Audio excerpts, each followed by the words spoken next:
Everyone, welcome to our YouTube channel Destiny Commerce Academy. आज का जो अपना टॉपिक है रीजनिंग में वो है कोनोटेशन एंड डिनोटेशन। क्या टॉपिक है? कोनोटेशन और डिनोटेशन के रिगार्डिंग। तो इन दोनों का मीनिंग क्या होता है वो हम जानेंगे। साथ के साथ इन दोनों के अंदर अगर मान ले क्वेश्चन भी आ जाए तो डिफरेंस क्या कुछ हो सकता है, तो ये आपको पता होना चाहिए। ठीक है ना? यानी कि किसी भी वर्ड का कोई एक सिंगल मीनिंग नहीं होता। यानी कि एक वर्ड एक ही मीनिंग के लिए नहीं बनता, उसके मल्टीपल मीनिंग होते हैं। इनको कैटेगराइज किया जा सकता है तो डिनोटेटिव या फिर कोनोटेटिव मीन्स में। तो आइए सबसे पहले हम पता करते हैं कि डिनोटेटिव क्या होता है और आपका कोनोटेशन क्या होता है। डिनोटेशन या फिर कोनोटेशन। डिनोटेशन एक वो वर्ड है जो डिक्शनरी में एज इट इज लिखा गया है। किस में लिखा गया है? डिक्शनरी मतलब। ठीक है। It explicit definition as listed in dictionary. जो डेफिनेशन किसी वर्ड की डिक्शनरी में है उसको हम डिनोटेशन बोलते हैं। Like home. अब जो होम है, होम वर्ड, इसकी डिक्शनरी मीनिंग है a place where one live या ए रेजिडेंस। ये कहाँ पर मीनिंग है इसका? डिक्शनरी। यानी कि डिक्शनरी के अंदर जो वर्ड के मीनिंग होता है उसको हम डिनोटेशन बोलते हैं। क्या बोलते हैं? डिनोटेशन। अब बात करते हैं कोनोटेशन की। कोनोटेशन क्या है? It is a set of association. ठीक है। Word usually bring to mind. इनके जो आप एक शब्द को लेकर, जैसे घर मैंने बोल दिया, अब डिक्शनरी के अंदर मीनिंग तो आपने बता ही दिया था। क्या बताया सर? एक प्लेस जहाँ पर आप रहते हो या एक स्थान रहने का, उसको बोलते हैं डिक्शनरी में।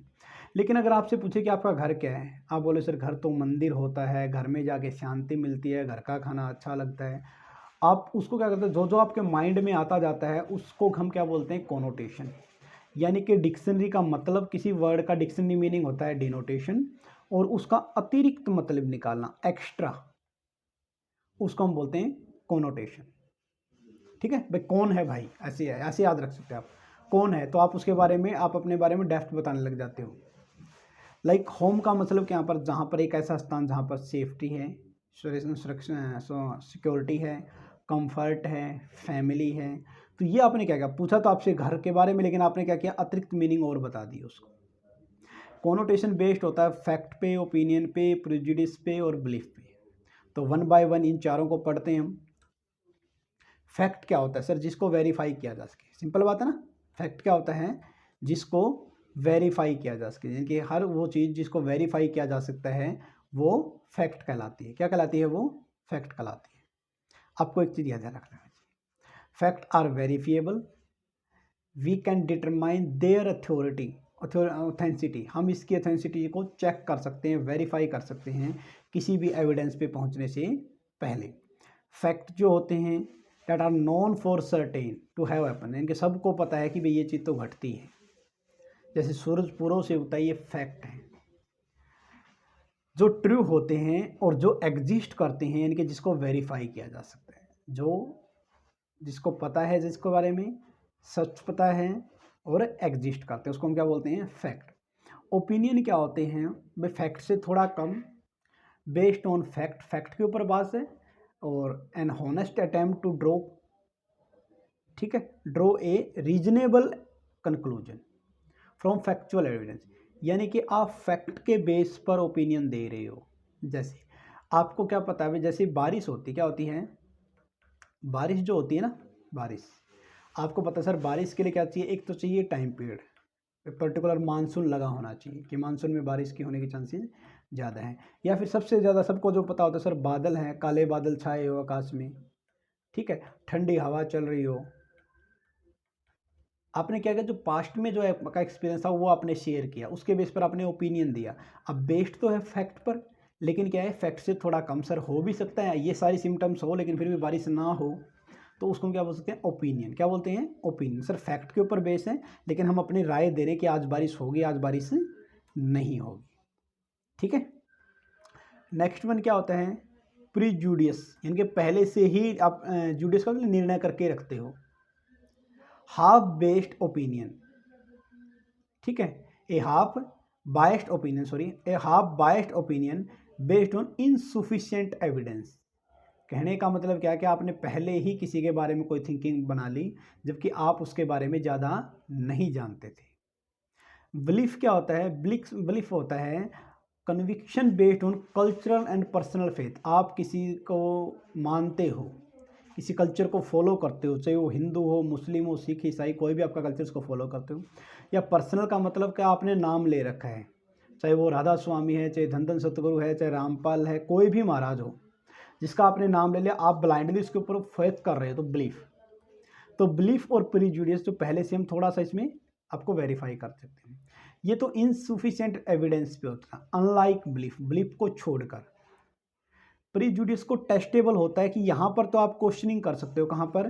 प्रीजुडिस के अंदर आपकी क्वेश्चनिंग की जा सकती है, ठीक है। टेस्टेबल है, जिसको टेस्ट किया जा सकता है, इसका विरोध किया जा सकता है, इससे असहमति दिखाई जा सकती है बेस्ड ऑन फैक्ट के ऊपर बेस पर। भाई कोई किसी निर्णय पर पहुंच गया, भाई तुम सही हो, तुम खराब हो, तो आप उसके लिए जो जो आर्ग्यूमेंट दोगे या वो सामने वाला प्रूफ करेगा, उसके बेस पर इसके अंदर चेंज किया जा सकता है। लेकिन जो बिलीफ होता है वो किसी कल्चर या पर्सन के ऊपर होता है, मोरालिटी एंड वैल्यूज़, यानी कि उसकी नैतिकता या उसके मूल्य सिद्धांत, भाई मैं तो इसको मानने वाला हूँ। बिलीफ इनआर्ग्यूएबल होता है, यानी कि यहाँ पर आप क्वेश्चनिंग कर सकते थे ना, क्वेश्चनिंग पे पर्सन उठा सकते हो, यहाँ पर क्वेश्चनिंग नहीं कर सकते, ठीक है। इनआर्ग्यूएबल है, मतलब किसी टाइप का आर्ग्यूमेंट नहीं करते आप, बस उसको मानते हो तो मानते हो, चाहे वो सही करे चाहे गलत करे, जो उसने कर दिया वो मानने वाले आप हो। Can not serve as thesis in formal argument के अंदर ये यूज नहीं किया जा सकता।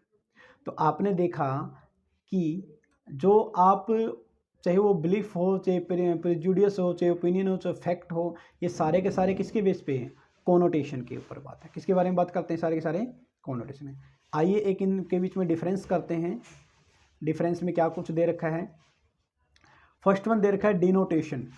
Denotation refer to pure definition of term. क्या है प्योर डेफिनेशन? किसकी? किसी भी वर्ड की, टर्म की, जो एज इट इज डिक्शनरी में लिख रखा है। किसमें लिख रखा है? डिक्शनरी में लिख रखा है।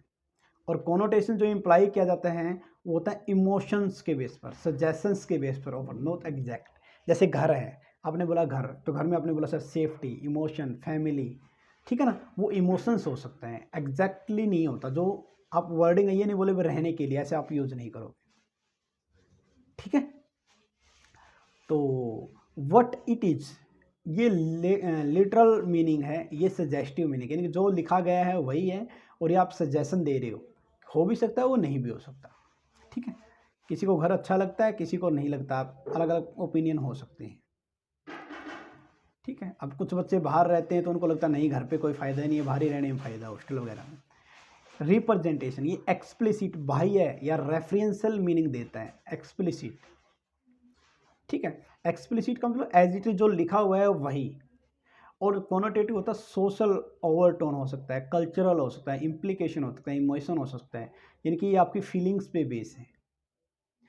डिटरमाइन, ये एक्सटेंसिव नेचर का होता है, ये इंटेंसिव नेचर का होता है, ठीक है। Use, when you mean what you से, वर्ड फॉर वर्ड, वह सब बिल्कुल एग्जैक्ट वर्ड के लिए एग्जैक्ट ही वर्ड आप यूज कर रहे हो, ठीक है। कोई अपनी तरफ से बना के वर्ड यूज नहीं कर रहे हो।